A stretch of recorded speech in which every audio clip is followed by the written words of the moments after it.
Good morning to ആൾ. നമ്മൾ first മോഡ്യൂളാണ് discuss ചെയ്തുകൊണ്ടിരുന്നത്. അപ്പോൾ കഴിഞ്ഞ ക്ലാസ്സിൽ നമ്മൾ ട്രാഫിക് സെപ്പറേറ്റേഴ്സിനെ പറ്റിയും ട്രാഫിക് സൈൻസ് ആൻഡ് സിമ്പിൾസിനെ പറ്റിയാണ് പറഞ്ഞത്. നെക്സ്റ്റ് നമുക്ക് പറയാനുള്ള ഹൈവേ അലൈൻമെൻറ്റിനെ പറ്റിയാണ്. അപ്പോൾ നമ്മൾ റെയിൽവേ അലൈൻമെൻറ്റ് സെലക്ട് ചെയ്യുന്ന സമയത്തും ബ്രിഡ്ജ് അലൈൻമെൻറ്റ് സെലക്ട് ചെയ്യുന്ന സമയത്തൊക്കെ ശ്രദ്ധിക്കേണ്ട കാര്യങ്ങളെ പറ്റി പറഞ്ഞിരുന്നു. അപ്പോൾ അതേപോലെ തന്നെ നമ്മൾ ഹൈവേ അലൈൻമെൻറ്റ് സെലക്ട് ചെയ്യുന്ന സമയത്ത് എന്തൊക്കെ കാര്യങ്ങളാണ് ശ്രദ്ധിക്കേണ്ടതെന്നാണ് നമ്മൾ ഇതിൽ ഡിസ്കസ് ചെയ്യുന്നത്. അപ്പോൾ നമ്മൾ അലൈൻമെൻറ്റ് എന്ന് പറയുമ്പോൾ പ്രധാനമായിട്ടും നമ്മുടെ റോഡിൻ്റെ സെൻറ്റർ ലൈൻ ഫിക്സ് ചെയ്യുന്നതിനെ പറ്റിയിട്ടാണ് നമ്മൾ എന്ത് ചെയ്യുക, കൺസിഡർ ചെയ്യുക. അതായത് ഹൈവേയിലുള്ള നമ്മുടെ ഹൈവേൻ്റെ അലൈൻമെൻറ്റ് ഫിക്സ് ചെയ്യുന്നതുമായി ബന്ധപ്പെട്ടിട്ട് അതിൻ്റെ സെൻറ്റർ ലൈൻ നമ്മൾ ആദ്യം ഫിക്സ് ചെയ്യും അല്ലേ. ആദ്യം സെൻറ്റർ ലൈൻ അല്ലെങ്കിൽ സെൻറ്റർ ലൈനിൻ്റെ ലേഔട്ടാണ് നമ്മൾ ആദ്യം ഫിക്സ് ചെയ്യുന്നത്. ഓക്കെ, ഗ്രൗണ്ടിൽ. അപ്പോൾ അത് രണ്ട് രീതിയിൽ പ്രധാനമായിട്ടും രണ്ട് കാര്യങ്ങളാണ് അതിൽ കൺസിഡർ ചെയ്യുക. നമ്മൾ കഴിഞ്ഞ ക്ലാസ്സിൽ പറഞ്ഞ പോലെ തന്നെ ഹൊറിസോണ്ടൽ അലൈൻമെൻറ്റും വെർട്ടിക്കൽ അലൈൻമെൻറ്റും. ഓക്കെ. അപ്പോൾ ഈ ഹൊറിസോണ്ടൽ അലൈൻമെൻറ്റും വെർട്ടിക്കൽ അലൈൻമെൻറ്റും നമ്മൾ ഡിസൈൻ ചെയ്യുന്ന സമയത്ത് അല്ലെങ്കിൽ അതിൽ ഓരോ കാര്യങ്ങളും ഡിസൈൻ ചെയ്യുമ്പോൾ എങ്ങനെ വേണം, ജനറലായിട്ട് നമ്മൾ എന്തൊക്കെ കാര്യങ്ങൾ ശ്രദ്ധിച്ചുകൊണ്ട് വേണം നമ്മൾ ഡിസൈൻ ചെയ്യുക എന്നുള്ളതാണ് ഹൈവേ അലൈൻമെൻറ്റിൽ ഡിസ്കസ് ചെയ്യുന്നത്. അപ്പോൾ നമുക്കറിയാം, ഒരു ഇംപ്രോപ്പർ ആയിട്ടുള്ള അലൈൻമെൻറ്റ് ആണെന്നുണ്ടെങ്കിൽ അത് വളരെയധികം പ്രശ്നങ്ങൾ ഉണ്ടാക്കും അല്ലേ.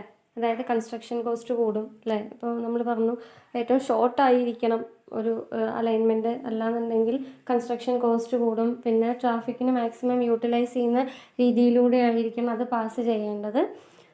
അതേപോലെ തന്നെ അതിൻ്റെ മെയിൻ്റനൻസ് കോസ്റ്റും കാര്യങ്ങളും നോക്കുമ്പോൾ കുറവായിരിക്കണം അല്ലേ. ഇപ്പോൾ നമ്മൾ പല റൂട്ട്സും സെലക്ട് ചെയ്തിട്ട് അതിലേറ്റവും ബെനിഫിഷ്യറി ആയിട്ടുള്ള ഏറ്റവും മെച്ചപ്പെട്ട റൂട്ടാണ് നമ്മൾ ഫൈനലൈസ് ചെയ്യുക എന്ന് പറഞ്ഞിരുന്നു അല്ലേ.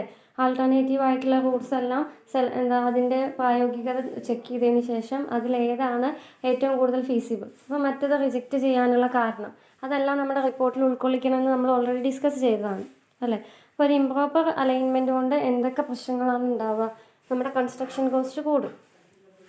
ഒരുപാട് ലെങ്ത്ത് കൂടിക്കഴിഞ്ഞ് കഴിഞ്ഞാൽ അതിനനുസരിച്ച് അത് കൺസ്ട്രക്റ്റ് ചെയ്യാൻ ഒരുപാട് കോസ്റ്റ് ഓഫ് കൺസ്ട്രക്ഷൻ കൂടുതലായിട്ട് വരും. പിന്നെ മെയിൻ്റനൻസ് കോസ്റ്റ് പറഞ്ഞാൽ നമ്മളിപ്പോൾ നല്ല രീതിയിലല്ല അത് കൺസ്ട്രക്റ്റ് ചെയ്തതെങ്കിൽ ഒരു മഴക്കാലം കഴിയുമ്പോഴേക്ക് വീണ്ടും എന്ത് ചെയ്യേണ്ടി വരും, ആ കൺസ്ട്രക്ഷൻ വീണ്ടും നടത്തി അതിൻ്റെ മെയിൻ്റനൻസിൽ അത് മെയിൻറ്റെയിൻ ചെയ്ത് പോകാൻ വളരെ ബുദ്ധിമുട്ടായിരിക്കും.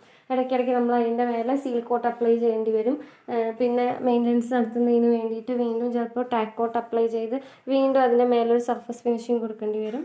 അങ്ങനെ നമുക്ക് അത് ബുദ്ധിമുട്ടായിട്ട് മാറും. പിന്നെ വെഹിക്കിൾ ഓപ്പറേഷൻ കോസ്റ്റ്, ഇപ്പോൾ നമ്മൾ സ്മൂത്ത് ആയിട്ടുള്ള റോഡ് സർഫസ് അല്ല, അതേപോലെ യൂണിഫോം ഗ്രേഡിയൻറ്റും കർവ് ഡിസൈൻ ചെയ്യുന്ന സമയത്ത് സ്മൂത്ത് ആയിട്ടുള്ള കർവൊന്നും കൊടുത്തിട്ടില്ല എന്നുണ്ടെങ്കിൽ ഇത് വളരെയധികം നമ്മുടെ വെഹിക്കിൾ ഓപ്പറേഷൻ കോസ്റ്റ് അല്ലേ. കുത്തനെയുള്ള റോഡൊക്കെയാണ് നമ്മൾ മാക്സിമം ഗ്രേഡിയൻസ് കുറച്ച് കർവും ഇതൊക്കെ ഗ്രാജുവൽ ആയിട്ടുള്ള കർവിൻ്റെ ഇൻട്രൊഡക്ഷൻ, അല്ലാതെ കംപ്ലീറ്റ് കർവൊന്നും അല്ലാണ്ട് ഗ്രാജുവലായി കർവിൻ്റെ ഇൻട്രൊഡക്ഷൻ കൊടുത്തിട്ട് വേണം നമ്മൾ അലൈൻമെൻറ്റ് ഫിക്സ് ചെയ്യാമെന്ന് പറഞ്ഞിരുന്നു.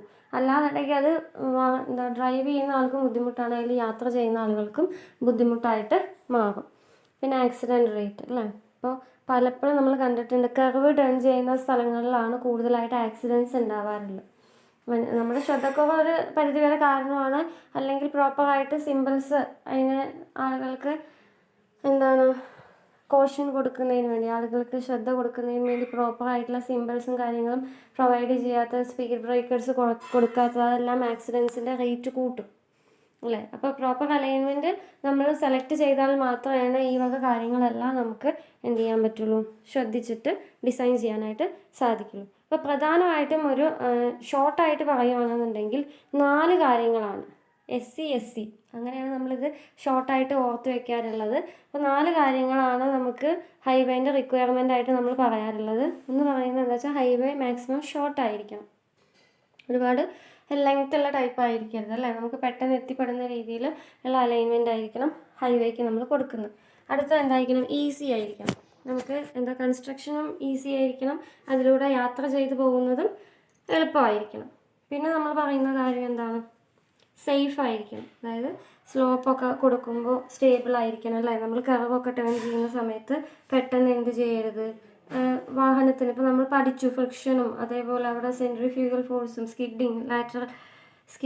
സ്കിഡിങ്ങും സ്ലിപ്പിങ്ങും ഒക്കെ സംഭവിക്കാം അല്ലേ സ്ലോപ്പുള്ള സ്ഥലത്ത്. അപ്പോൾ ആ സ്ഥലങ്ങളിൽ നമ്മൾ എന്തായിരിക്കണം, മാക്സിമം സേഫ്റ്റി കൊടുത്തുകൊണ്ട് വേണം നമ്മൾ എന്ത് ചെയ്യാനായിട്ട്, ഹൈവേ ഡിസൈൻ ചെയ്യുമ്പോൾ ചെയ്യാനായിട്ട്. പിന്നെന്തായിരിക്കണം, മാക്സിമം സേഫ് ആവുന്നതിൻ്റെ കൂടെ തന്നെ എക്കണോമിക്കലും ആവും. അപ്പോൾ നമ്മൾ സേഫ് ആക്കുന്നതിന് വേണ്ടിയിട്ട് കംപ്ലീറ്റ് ആയിട്ടും എന്താണ് ഒരുപാട് കോസ്റ്റ് വരികയാണ്. ഇത് സേഫ് ആക്കാൻ ഒരുപാട് എക്സ്ട്രാ മെഷർമെൻറ്റ്സ് എടുത്തിട്ടുണ്ട്, അതുകൊണ്ട് ഇതിന് ഇത്രയും കോസ്റ്റ്, അങ്ങനെയും നമുക്ക് എന്ത് ചെയ്യരുത്, അങ്ങനെയും കംപ്ലീറ്റ് ആയിട്ട് ഒരു പരിധിയിൽ നമുക്ക് എക്കണോമിക്കൽ ആവുന്ന രീതിയിലും കൂടെ വേണം നമ്മൾ എന്ത് ചെയ്യാൻ, ഹൈവേൻ്റെ അലൈൻമെൻറ്റ് ഫിക്സ് ചെയ്യാൻ ആയിട്ട്. ഇനി ഇതിനെ അഫക്റ്റ് ചെയ്യുന്ന ഘടകങ്ങൾ എന്തൊക്കെയാണ്? ഹൈവേ അലൈൻമെൻറ്റ് നമ്മൾ സെലക്ട് ചെയ്യുന്ന സമയത്ത് ഇപ്പോൾ നമ്മൾ പറഞ്ഞു 4 കാര്യങ്ങളാണ് പറഞ്ഞല്ലോ, ഈസി ആയിരിക്കണം, ഷോർട്ട് ആയിരിക്കണം, സേഫ് ആയിരിക്കണം എന്നൊക്കെ നമ്മൾ പറഞ്ഞു. അപ്പോൾ അതിന് ഏതൊക്കെ രീതിയിലാണ് ഓരോ ഘടകങ്ങളും എഫക്റ്റ് ചെയ്യുന്നത്? ഇപ്പോൾ ഷോർട്ടായിട്ടുള്ള അലൈൻമെൻറ്റ് ആണെന്നുണ്ടെങ്കിൽ ഷോർട്ടസ്റ്റ് അലൈൻമെൻറ്റ്, ഏറ്റവും കൂടുതൽ കുറഞ്ഞ രീതിയിൽ ഷോർട്ട് അലൈൻമെൻറ്റ് എന്ന് വെച്ചാൽ നമുക്ക് ഒരുപാട് ലെങ്ത്ത് കവർ ചെയ്യാതെ കുറഞ്ഞ രീതിയിൽ തന്നെ ഡിസ്റ്റൻസ് ട്രാവൽ ചെയ്യണമെങ്കിൽ അവിടെ ഗ്രേഡിയൻറ്റ് കൂടുതലായിരിക്കും, ഒബ്സ്ട്രക്ഷൻസും ഉണ്ടായിരിക്കും അല്ലേ? അപ്പോൾ അതിന് നമ്മൾ ആ ഒബ്സ്ട്രക്ഷൻസിന് നമ്മൾ എങ്ങനെ കാറ്റഗറൈസ് ചെയ്യുന്നു എന്നുള്ളതും അതിന് ഏത് രീതിയിൽ നമുക്ക് അവോയ്ഡ് ചെയ്യാൻ പറ്റും എന്നുള്ളത് നമ്മൾ നോക്കണം. ഫസ്റ്റ് പറയുന്ന ഈ ഒബ്സ്ട്രക്ഷൻ്റെ കേസിൽ ഫസ്റ്റ് പറയുന്നതാണ് ഒബ്ലിഗേറ്ററി പോയിൻറ്റ്സ്. ഇപ്പോൾ ഒബ്ലിഗേറ്ററി പോയിൻറ്റ്സ് എന്ന് വെച്ച് കഴിഞ്ഞാൽ ഒബ്ലിഗേറ്ററി പോയിൻറ്റ്സ് 2 രീതിയിലുണ്ട്. ഒബ്ലിഗേറ്ററി പോയിൻറ്റ്സ് പറഞ്ഞാൽ കൺട്രോൾ പോയിൻറ്റ്സ് ആണ് ഗവേണിംഗ് ദ അലൈൻമെൻറ്റ് എങ്ങനെ പോകണം, ഒരു റോഡിൻ്റെ അലൈൻമെൻറ്റ് എങ്ങനെ പോകണം എന്നത് തീരുമാനിക്കുന്നതാണ് ഈ ഒബ്ലിഗേറ്ററി പോയിൻറ്റ്സ്. ഫോർ എക്സാമ്പിൾ പറയുകയാണെന്നുണ്ടെങ്കിൽ ഇപ്പോൾ ചില പോയിൻറ്റ്സിലൂടെ ഒരിക്കലും അലൈൻമെൻറ്റ് പാസ് ചെയ്യാൻ പാടാത്ത പോയിൻറ്റ്സ് ഉണ്ടായിരിക്കും. ഫോർ എക്സാമ്പിൾ നമ്മൾ സെലക്ട് ചെയ്ത അലൈൻമെൻറ്റിലൂടെയാണ് എന്തെങ്കിലും പുരാതനമായിട്ടുള്ള ബിൽഡിങ്സ്, മോണുമെൻറ്റ്സ്, ഇപ്പോൾ ഫോർ എക്സാമ്പിൾ ഏതെങ്കിലും ഒരു അമ്പലമോ പള്ളിയോ അല്ലെങ്കിൽ എന്തെങ്കിലും ഹിസ്റ്റോറിക്കൽ ഇമ്പോർട്ടൻസ് ഉള്ള സ്ഥലങ്ങളോ ഒക്കെ ഈ സെലക്ട് ചെയ്ത അലൈൻമെൻറ്റിലൂടെയാണ് പാസ് ചെയ്യുന്നതെങ്കിൽ നമ്മൾ ഒരിക്കലും അലൈൻമെൻറ്റ് എന്ത് ചെയ്യരുത്, ഫിക്സ് ചെയ്യില്ല.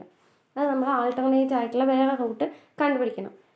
പിന്നെ പക്ഷെ രണ്ടാമത്തെ ഒരു കേസ് പറയുന്നുണ്ട്, അലൈൻമെൻറ്റ് നിർബന്ധമായും പാസ് ചെയ്യേണ്ട പോയിൻറ്റ്സ്. ഇപ്പോൾ പ്രധാനമായിട്ട് നമ്മൾ പറയുകയാണെന്നുണ്ടെങ്കിൽ ഇമ്പോർട്ടൻ്റ് ആയിട്ടുള്ള സിറ്റീസിനെല്ലാം കണക്ട് ചെയ്തുകൊണ്ട് വേണം നമ്മളൊരു റോഡ് വർക്ക് സെലക്ട് ചെയ്യാൻ അല്ലേ? ഇമ്പോർട്ടൻറ്റ് സിറ്റീസിനെയൊക്കെ കണക്ട് ചെയ്യുന്ന രീതിയിൽ, പിന്നെന്താണ് ആളുകൾക്ക് എത്തിപ്പെടാൻ എളുപ്പത്തിലല്ലേ ജനവാസം കൂടിയ സ്ഥലങ്ങളിലൂടെ അതിനെയൊക്കെ കണക്ട് ചെയ്തിട്ട് വേണം നമ്മുടെ അലൈൻമെൻറ്റ്സ് പാസ് ചെയ്യാൻ. അപ്പോൾ ഒബ്ലിഗേറ്ററി പോയിൻറ്റ്സ് പറഞ്ഞാൽ കൺട്രോൾ പോയിൻറ്റ്സ് ആണെന്ന് പറഞ്ഞു. അത് 2 രീതിയിലുണ്ട്, points through which alignment should pass and the points through which alignment should not pass. അപ്പോൾ അലൈൻമെൻറ്റ് പാസ് ചെയ്യേണ്ട പോയിൻറ്റ്സ് ഏതൊക്കെയാണെന്നാണ് ഫസ്റ്റ് പറയുന്നത്. Location of mountain pass.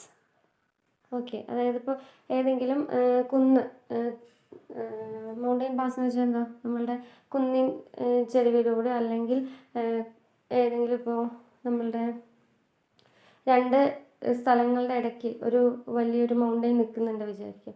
അപ്പോൾ ആ മൗണ്ടെയിൻ ക്രോസ് ചെയ്യുന്ന രീതിയിൽ ആ മൗണ്ടെയിൻ്റെ ഇപ്പുറത്തുള്ള 2 ആളുകൾക്കും കമ്മ്യൂണിക്കേഷൻ ഈസി ആയിട്ട് വരും.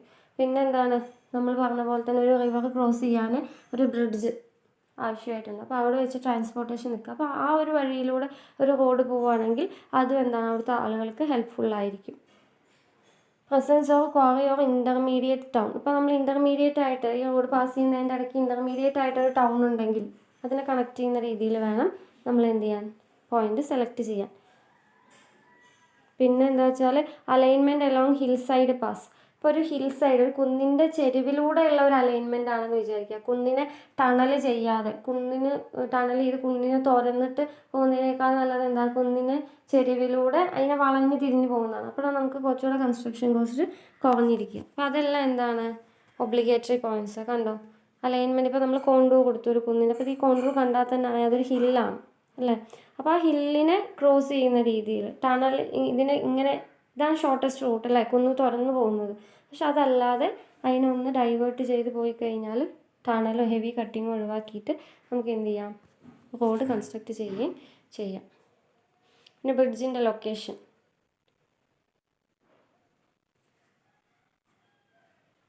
പിന്നെ ഇൻ്റർമീഡിയറ്റ് ടൗണിനെ കണക്ട് ചെയ്തുകൊണ്ട് പോകുന്ന ഒബ്ലിഗേറ്ററി പോയിൻറ്റ്സ്. ഇൻ്റർമീഡിയറ്റ് ചെറിയ ചെറിയ വില്ലേജ് റോഡ്സിനെ കണക്ട് ചെയ്യുന്ന മെയിൻ ടൗണായിട്ട് ആ രീതിയിലെല്ലാം നമുക്ക് എന്ത് ചെയ്യാം, അലൈൻമെൻറ്റ് ഫിക്സ് ചെയ്യാം. ഇനി നമ്മൾ ഒരിക്കലും പാസ് ചെയ്യാൻ പാടില്ല എന്ന് പറഞ്ഞ പോയിൻറ്റ്സ്, റിലീജിയസ് പ്ലേസസ്. ഇപ്പോൾ നിയമം വഴി പ്രൊട്ടക്റ്റ് ചെയ്ത് നിർത്തിയിട്ടുള്ള റിലീജിയസ് ആയിട്ടുള്ള മതപരമായിട്ടുള്ള സ്ഥലങ്ങൾ. പിന്നെ വളരെ വിലപ്പെട്ട സ്ഥലം, അതായത് കൺസ്ട്രക്ഷൻ. ഇപ്പോൾ അവിടെ ഒരുപാട് ആളുകൾക്ക് എന്ത് ചെയ്യേണ്ടി വരും, ഇപ്പോൾ ആളുകളെ അവിടെ കുടി ഒഴിപ്പിച്ചിട്ട് വേണം നമ്മളവിടെ കൺസ്ട്രക്ഷൻ നടത്തണമെങ്കിൽ. അങ്ങനെ നടത്തുകയാണെങ്കിൽ തന്നെ അവിടെ ആളുകൾക്ക് ഒരുപാട് കോമ്പൻസേഷൻ കൊടുക്കേണ്ട ഒരു സ്ഥലമാണെങ്കിൽ അങ്ങനെയുള്ള ഏരിയ നമ്മൾ എന്ത് ചെയ്യണം, ഒഴിവാക്കണം. പിന്നെ ഈ ചതുപ്പ് നിറഞ്ഞ പ്രദേശങ്ങൾ, മാർഷി, പീച്ച്, പിന്നെ വെള്ളക്കെട്ടുകൾ, അതെല്ലാം നമ്മൾ ഒഴിവാക്കുന്നതാണ് മാക്സിമം നല്ലത്. പിന്നെ നെക്സ്റ്റ് പറയുന്നത് ട്രാഫിക്കാണ്. ബേസ്ഡ് ഓൺ ട്രാഫിക് റിക്വയർമെൻ്റ് അനുസരിച്ച്. ഇപ്പോൾ ചെറിയ റോഡൊക്കെ മതിയെന്നുണ്ടെങ്കിൽ അവിടെ ഹ്യൂജ് കൺസ്ട്രക്ഷൻ നടത്തി വലിയൊരു റോഡ് പ്രൊവൈഡ് ചെയ്യേണ്ട ആവശ്യമില്ല. പിന്നെ നമ്മൾ അവിടെ origin and destination studies conduct ചെയ്യും. അതെന്താണെന്നുള്ളത് പറയാം. അതായത് ട്രാഫിക് എവിടുന്നാണ് സ്റ്റാർട്ട് ചെയ്യുന്നത്, മെയിനായിട്ട് അത് എങ്ങോട്ടേക്കാണ് ഡെസ്റ്റിനേഷനിലേക്ക് പോകുന്നത്, അങ്ങനെയുള്ള കണ്ടുപിടിക്കുക. അപ്പോൾ മേജർ തിരക്ക് എവിടെയാണെന്നുള്ളത് നമുക്ക് കണ്ടുപിടിക്കാൻ പറ്റും. അത് വെച്ചിട്ട് നമ്മൾ എന്ത് ചെയ്യാം, അങ്ങനെ അത് കണക്ട് ചെയ്യുന്ന രീതിയിൽ നമ്മൾ റോഡ് ഡിസൈൻ ചെയ്യാം. പിന്നെ ആ റോഡിലൂടെ എത്ര ട്രാഫിക് ഫ്ലോ ചെയ്യാൻ ചാൻസ് ഉണ്ട്, ഭാവിയിൽ അത് എത്രത്തോളം വളരും, അത് നോക്കിയിട്ട് ആ ഡെവലപ്മെൻറ്റ് കൂടി കണക്കാക്കിയിട്ട് വേണം നമ്മൾ റോഡ് ഡിസൈൻ ചെയ്യാൻ. പിന്നെ ജോമെട്രിക് ഡിസൈൻ നോക്കണം അല്ലേ. അവിടുത്തെ ഗ്രേഡിയൻ്റ് എത്രയാണ്, radius, stopping sight distance, steep gradients ഉണ്ടോ, റൂളിംഗ് ഗ്രേഡിയൻ്റ്, അവിടെ പ്രൊവൈഡ് ചെയ്യാൻ പറ്റുന്ന ഗ്രേഡിയൻ്റ് എത്രയാണ്, സ്റ്റോപ്പിംഗ് സൈഡ് ഡിസ്റ്റൻസ് എല്ലാ സ്ഥലത്തും കിട്ടുമോ അല്ലേ. ഇല്ലെങ്കിൽ വാഹനത്തിന് ബുദ്ധിമുട്ടായിരിക്കും, അവിടെ ആക്സിഡൻസ് ഒക്കെ വരാനുള്ള ചാൻസസ് കൂടുതലാണ്. പിന്നെ അവിടുത്തെ എക്കണോമിക്സ്, ഇനീഷ്യൽ കൺസ്ട്രക്ഷൻ കോസ്റ്റ് എത്രയാവും. ഒരുപാട് കോസ്റ്റ് ആണെങ്കിൽ നമുക്ക് ചിലപ്പോൾ ഫണ്ടപ്പോൾ കിട്ടിക്കൊള്ളണമെന്നില്ല. പിന്നെ പീരിയോഡിക് മെയിൻ്റനൻസ്, കാലാകാലങ്ങൾ അത് മെയിൻ്റനൻസ് നടത്തി പോരുകയാണെങ്കിൽ എത്രത്തോളം ചിലവ് വരും, വാഹനങ്ങൾ ഓട്ടിച്ചു പോകുമ്പോൾ എത്രത്തോളം പീരിയോഡിക് കോസ്റ്റ് വരും, ഓവറോൾ ലൈഫ് എത്രത്തോളം അവിടെ കിട്ടും, അങ്ങനെയെല്ലാം നോക്കാം. പിന്നെ മറ്റ് കൺസിഡറേഷൻസും കൂടി നോക്കണം. ഡ്രൈനേജ്, വെള്ളം വന്നു കഴിഞ്ഞാൽ അത് ഒഴിവാക്കാൻ എന്തൊക്കെ കാര്യങ്ങൾ നമുക്ക് നോക്കാൻ പറ്റും, അവിടുത്തെ മഴ എത്രത്തോളം വരാനുണ്ട്, പിന്നെ പൊളിറ്റിക്കൽ കൺസിഡറേഷൻസ്, ആളുകൾ എങ്ങനെയുള്ളതാണ്, അങ്ങനെയുള്ള എല്ലാം കൂടി നമ്മൾ എന്ത് ചെയ്യണം, സെലക്ട് ചെയ്യുമ്പോൾ നോക്കണം. ഓക്കെ, നെക്സ്റ്റ് പറയുന്നത് മീഡിയൻ ഓർ ട്രാഫിക് സെപ്പറേറ്റർ ആണ്. ഓൾറെഡി നമ്മൾ ഡിസ്കസ് ചെയ്ത കാര്യമാണ് ട്രാഫിക്കിനെ ഡിവൈഡ് ചെയ്യുന്നതിന് വേണ്ടി. പിന്നെ കർവ് നമ്മൾ ഡിസ്കസ് ചെയ്താണ്, different types of curve discuss ചെയ്തതാണ് ഓൾറെഡി അല്ലേ. ലോ കർവ് അല്ലെങ്കിൽ mountable curve, semi barrier curve, barrier type of curve.